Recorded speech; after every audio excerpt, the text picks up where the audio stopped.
രണ്ട് സ്റ്റോക്കുകളിൽ വന്ന പ്രധാന അപ്ഡേറ്റ് ആണ് ഇന്നത്തെ വീഡിയോയിൽ ഉൾക്കൊള്ളിച്ചിരിക്കുന്നത്. ഒന്നാമത്തേത് HDFC ബാങ്ക്.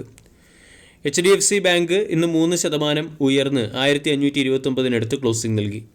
11.5 ലക്ഷം കോടി രൂപയുടെ മാർക്കറ്റ് ക്യാപ്പുള്ള കമ്പനിയുടെ valuation 17, dividend yield 1.25%, 52 week high 1757, 52 week low 1363. കഴിഞ്ഞ ഒരു മാസം കൊണ്ട് HDFC ബാങ്ക് 6% റിട്ടേൺ നൽകി. ഒരു വർഷമായി സ്റ്റോക്ക് അണ്ടർ പെർഫോം ചെയ്യുകയാണ്. ഒരു വർഷം കൊണ്ട് 8%-നടുത്ത് നെഗറ്റീവ് റിട്ടേണാണ് നൽകിയത്. HDFC ബാങ്കിൻ്റെ Q4 ബിസിനസ് അപ്ഡേറ്റ്സ് ഇന്ന് മാർക്കറ്റ് അവറിൽ പുറത്തു വന്നു. Q4 ബിസിനസ് അപ്ഡേറ്റ്സിൽ കമ്പനി മികച്ച വളർച്ച കൈവരിച്ചു എന്നാണ് മനസ്സിലാക്കാൻ സാധിക്കുന്നത്. ഗ്രോസ് അഡ്വാൻസ് ഇയർ ഓൺ ഇയറിൽ 55.4% വർദ്ധിച്ച് 25.08 ലക്ഷം കോടിയായി മാറി.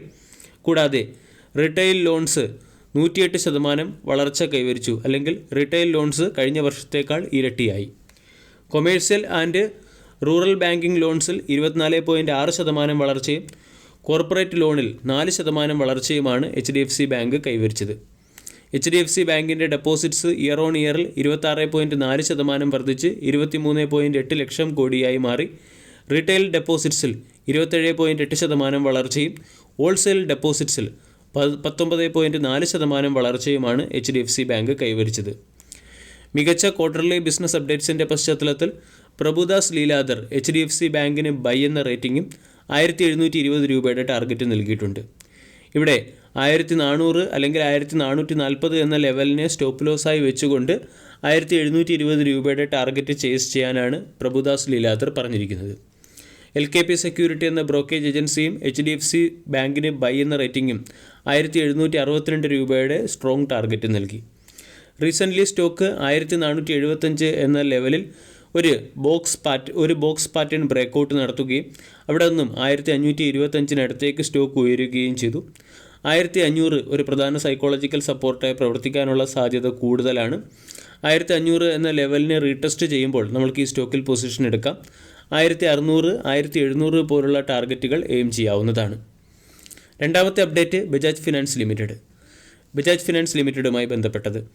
ഇന്ന് ബജാജ് ഫിനാൻസ് 0.24% ഇടിഞ്ഞ് 7291 ക്ലോസിംഗ് നൽകി.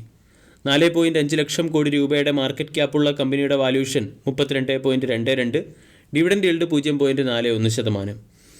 ബജാജ് ഫിനാൻസ് കഴിഞ്ഞ ഒരു മാസം കൊണ്ട് 15% റിട്ടേണും ഇയർ ടിൽ ഡേറ്റിൽ ഫ്ലാറ്റ് നെഗറ്റീവ് റിട്ടേണും ഒരു വർഷം കൊണ്ട് 26%-നടുത്ത് റിട്ടേൺ നൽകി.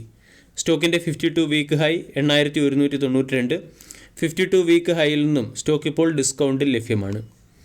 ഇന്ന് കുറച്ച് മിനിറ്റുകൾക്ക് മുമ്പ് കമ്പനി പുറത്തുവിട്ട കമ്പനിയുടെ Q4 ബിസിനസ് അപ്ഡേറ്റ്സ് പരിശോധിച്ചാൽ വരുന്ന ക്വാർട്ടർലി റിസൾട്ട് സെഷനിലും കമ്പനി ഡീസൻറ്റ് പെർഫോമൻസ് നടത്താനുള്ള സാധ്യതയാണ് കാണുന്നത്. ഈ മാർച്ച് മാസത്തിൽ മാത്രം 3.23 മില്യൺ കസ്റ്റമർ ഫ്രാഞ്ചൈസി കമ്പനിക്ക് നേടാൻ സാധിച്ചു. ഇതുവഴി കഴിഞ്ഞ വർഷത്തിൽ നിന്നും ഈ വർഷം മാർച്ച് ക്വാർട്ടറിലേക്കുള്ള കസ്റ്റമർ ഫ്രാഞ്ചൈസി 69.14 മില്യണിൽ നിന്നും 83.64 മില്യണിലേക്ക് ഉയർന്നിട്ടുണ്ട്. ന്യൂ ലോൺ ബുക്കിൽ 4% വളർച്ച കൈവരിച്ചു. 7.56 മില്യണിൽ നിന്നും 7.87 മില്യണിലേക്കാണ് ന്യൂ ലോൺ ബുക്ക് ഉയർന്നിരിക്കുന്നത്. കൂടാതെ ഇപ്രാവശ്യം RBI ബജാജ് ഫിനാൻസിൻ്റെ ഇൻസ്റ്റാ EMI കാർഡ്, ഇ-കോം തുടങ്ങിയ സർവീസുകളെ റെസ്ട്രിക്റ്റ് ചെയ്തിട്ടും കമ്പനി ഈ ക്വാർട്ടറിൽ 0.80 മില്യണിൻ്റെ ന്യൂ ലോൺ കമ്പനി അക്വയർ ചെയ്തിട്ടുണ്ട്. അസറ്റ് അണ്ടർ മാനേജ്മെൻറ്റിൽ 34% വളർച്ച കാണാൻ സാധിക്കുന്നു.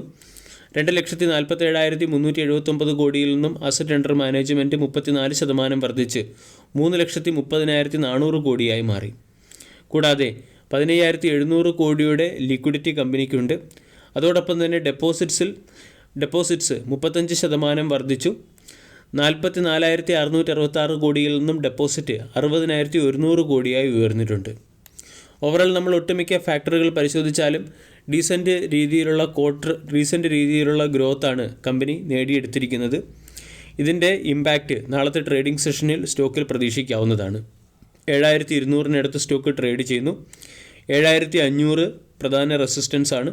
അവിടെ നിന്നും 8,000, 8,200 പോലുള്ള ഹയർ സൈഡിലെ റെസിസ്റ്റൻസും ബജാജ് ഫിനാൻസ് എന്ന സ്റ്റോക്കിൽ എയിം ചെയ്യാം. വീഡിയോ എല്ലാവർക്കും ഇഷ്ടമായി എന്ന് വിശ്വസിക്കുന്നു. Thank you.